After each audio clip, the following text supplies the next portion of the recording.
Assalamualaikum warahmatullahi wabarakatuh. Gaya komunikasi di tengah masyarakat Minangkabau tidak dapat terpisahkan dengan penggunaan kiasan. Penggunaan kiasan berguna untuk menyampaikan sesuatu hal yang terkadang dianggap terlalu sensitif dengan cara sedikit halus atau untuk menyindir lawan bicara tanpa merasa disudutkan secara terang-terangan. Beberapa kata kiasan dalam Minangkabau terkadang terdengar manis, tetapi mengandung makna yang begitu pahit.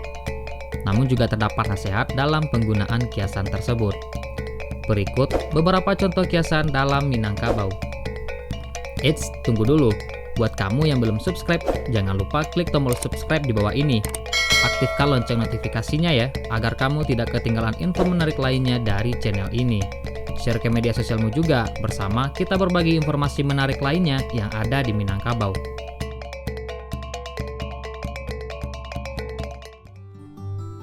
Angin bakisa, musim baganti. Artinya perubahan adalah sesuatu yang alamiah terjadi dalam kehidupan. Ungkapan ini kadang terdengar diucapkan ketika melihat sesuatu perubahan tentang apapun telah terjadi di sekitarnya.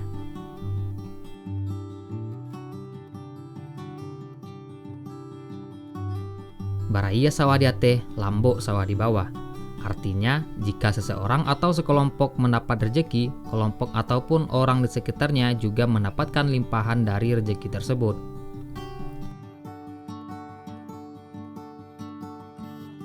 Cupak ditukar orang panggaleh, jalan diasa urang lalu. Ini adalah nasihat agar jangan mengganti peraturan ataupun kesepakatan bersama dengan seenaknya, hanya karena sebagian kecil pro kontra yang datang dari luar.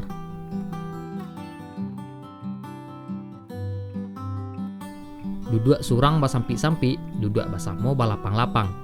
Suatu persoalan jika hanya dipikirkan sendiri akan terasa begitu berat, tetapi jika dimusyawarahkan akan mendapatkan pencerahan serta jalan keluar. Elo-elo urang di ateh nan di bawah kok manimpo. Ini merupakan pesan pengingat bagi pemimpin, orang kaya, atau siapa saja yang mempunyai pangkat lebih tinggi agar lebih berhati-hati terhadap orang-orang yang di bawahnya. Karena ketika yang di bawah melakukan perlawanan dapat membahayakan pemimpin tersebut. Gadang indak malendo, cadia indak manjua. Kiasan ini ditujukan untuk pemimpin yang tidak mau menggunakan kekuasaannya untuk kepentingan pribadi. Kebesaran dan kepandaiannya itu tidak digunakan untuk menindas. Maraca kudo pandai.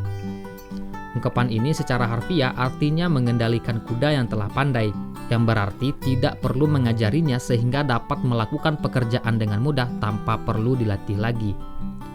Namun ungkapan ini sering digunakan oleh muda-mudi untuk menyebut kepintaran seorang janda dalam candaan mereka. Ada-ada saja ya. Itulah beberapa contoh kiasan dalam Minangkabau. Untuk memahami ungkapan tersebut, haruslah dilihat dari topik pembicaraan yang sedang berlangsung. Karena terdapat juga kiasan yang mengandung makna ganda atau lebih, tergantung penempatannya dalam suatu pembicaraan.